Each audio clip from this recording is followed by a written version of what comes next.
Alléluia. Mais c'est bon de ressentir l'amour de Dieu, l'œuvre de l'Esprit dans nos cœurs, la direction dans laquelle Dieu nous emmène. Nous voyons que Dieu est amour, Dieu veut prendre soin de ses enfants. Il est comme une poule, la Bible dit, l'Ancien Testament nous dit, il est comme une poule qui veut que tous ses petits viennent s'abriter sous les ailes de la poule. C'est cette parole qui nous encourage, nous montre l'amour de Dieu et combien nous avons besoin de nous placer sous la protection de Dieu. Comme l'histoire aussi du fils prodigue qui avait voulu lapider l'argent de son héritage et que le père a laissé faire. Il n'a pas interdit, il n'a pas défendu de le faire. Mais il a attendu patiemment que son fils revienne, reconnaisse son état, sa condition, il avait le privilège d'être dans sa maison, bénéficier de toutes choses dans la maison de son père, qu'il n'avait pas en dehors. Il n'avait pas part à ces choses, ces bénédictions en dehors. C'était seulement dans la maison de son père qu'il pouvait être béni, qu'il pouvait jouir de toutes sortes de bénédictions. Et qu'il avait besoin de revenir dans une attitude de repentance, d'humilité, reconnaître son état. Il n'est pas parti chercher son fils. Pourquoi? Parce ce fils avait besoin réellement de toucher le fond, de reconnaître sa condition, reconnaître ce qu'il avait fait, et de revenir dans une attitude, quelque part, son cœur soit disposé à revenir dans une attitude de fils qui se place sous l'autorité de son père, l'obéissance à son père. Et nous voyons que Jésus-Christ avait ce même cœur. Jésus-Christ priait pour ses disciples. Nous voyons qu'il avait un cœur pour ses disciples, il avait un cœur pour les apôtres. Comme par exemple dans Luc 22, 32 qui nous dit « Mais moi, j'ai prié pour toi, pour que tu ne perdes pas la foi. Et toi, le jour où tu seras revenu sur le bon chemin, que tu seras revenu sur le bon chemin, sois le soutien de tes frères, fortifie-les dans la foi. » Voyons combien c'est important pour nous d'être sur le chemin. Si nous ne sommes pas le chemin, nous ne pouvons pas encourager les autres. Nous ne pourrons pas fortifier la foi de nos frères et sœurs si nous-mêmes ne sommes pas sur le bon chemin. Si nous sommes sur un chemin perpendiculaire ou même parallèle, nous ne pouvons pas encourager le peuple de Dieu. Ce que nous allons communiquer, ce sera nos pensées, nos sentiments, mais ce ne sera pas le cœur de Dieu parce que nous ne serons pas réellement là où il faut. Allons aussi lire ce qui est écrit dans l'évangile de Jean, chapitre 17, du verset 8 à 11, qui nous dit « Je leur ai transmis fidèlement le message que tu m'avais confié. Ils l'ont accepté et compris. Aussi ont-ils reconnu dans leur cœur, avec une absolue certitude, que je suis venu d'auprès de toi. Ils ont été convaincus que c'est toi qui m'as envoyé, et ils ont cru.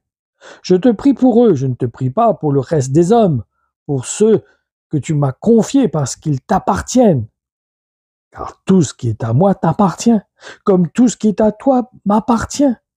Ma gloire divine leur est apparue, elle rayonne en eux. Bientôt, je ne serai plus dans ce monde. Je suis sur le point de retourner auprès de toi. Mais eux, ils vont rester dans le monde. Père Saint, maintiens-les attachés à ta personne dont tu m'as donné de partager les perfections pour qu'ils soient un comme nous le sommes. Ou bien Dieu veut que nous soyons un. Dieu veut que nous puissions être unis, nous soutenir. Nous passons tous par l'épreuve. Qui ne passe pas par l'épreuve? Qui n'est pas éprouvé dans sa foi?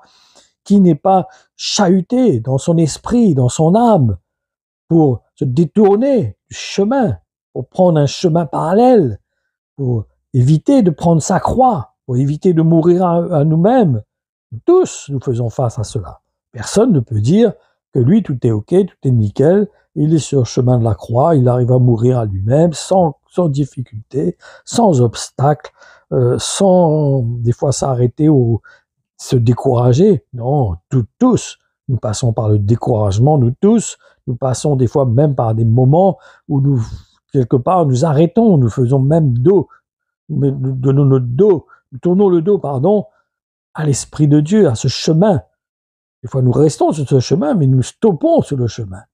Ou des fois, même, nous sortons du chemin. Nous prenons un chemin parallèle. Certains même font même marche arrière. Ils se détournent de ce chemin. Mais quoi, le Seigneur veut qu'on puisse s'encourager mutuellement, qu'on puisse prier les uns pour les autres, afin de marcher sur ce chemin. Ce n'est pas prier pour les uns pour les autres pour compatir à notre faiblesse. Non, le but, c'est comme une voiture, si ma roue est crevée, ben, je ne vais pas regarder qu'elle soit crevée. Je vais faire ce qu'il faut pour la réparer. Je vais prendre, s'il faut, une pompe, je vais la pomper, je vais regonfler la roue. Si elle est percée, je vais la réparer, mais je ne vais pas rouler avec une roue crevée. Donc, comprenons que le but de la prière, le but de nous encourager, c'est pour que nous emmener à marcher sur ce chemin. Marcher dans la foi, persévérer jusqu'à la fin, dans ce chemin que Dieu a tracé devant de nous. Ce n'est pas une prière pour entretenir le laxisme ou le péché en nous, pour la convoitise ou je ne sais pas quoi. Non, la prière, c'est pour nous emmener à vivre la foi véritable, qui nous emmène à porter des fruits, qui nous emmène à parcourir ce chemin, qui nous emmène à renoncer à nous-mêmes, qui nous emmène à porter notre croix. C'est pour cela que nous prions les uns pour les autres. Nous prions pour la guérison, nous prions aussi pour la bénédiction, oui, il n'y a pas de problème. Mais c'est tout va ensemble. Ce n'est pas seulement une petite partie. C'est tout l'ensemble, tout ce qui est compris dans la vie du chrétien. Donc, prenons le chemin, prions les uns pour les autres. C'est important de prier les uns pour les autres. L'apôtre Jacques va même jusqu'à dire de confesser nos péchés les uns aux autres. C'est pour montrer notre humilité, pour nous réaliser que nous reconnaissons que nous sommes dans une chair qui est faible. Nous ne sommes pas forts de nous-mêmes. Nous connaissons que nous n'avons pas une aptitude personnelle meilleure que quiconque. Nous sommes confrontés tous au même combat, à la même adversité, aux mêmes difficultés. C'est pour cela que nous avons besoin de prier dans le sens où nous prions afin que notre foi ne défaille point, que nous puissions continuer à prendre le bon chemin et que nous puissions nous fortifier dans cette foi qui est vivante, qui nous emmène à porter des fruits. Voilà, que Dieu vous bénisse, que Dieu vous établisse chacun d'entre nous, nous emmène à porter des fruits pour lui, nous emmène à mourir à nous-mêmes, nous emmène à renoncer aux œuvres de la chair et manifester le cœur et les sentiments de Dieu. Père, combien je veux te louer, je te rends grâce, parce que Seigneur, tu nous as révélé ton cœur, tu nous as fait connaître tes voies, tu nous as fait connaître ton amour, le véritable amour, pas un amour sentimental, mais un amour qui nous emmène à grandir, qui nous emmène à connaître Jésus-Christ et à ressembler à lui, chaque jour de plus en plus. Seigneur, nous te bénissons, te rendons grâce. Seigneur, te prions afin que tu produises en nous le vouloir et le faire, de marcher dans ta volonté, de nous identifier à toi, de marcher dans tes pas, Seigneur. Merci.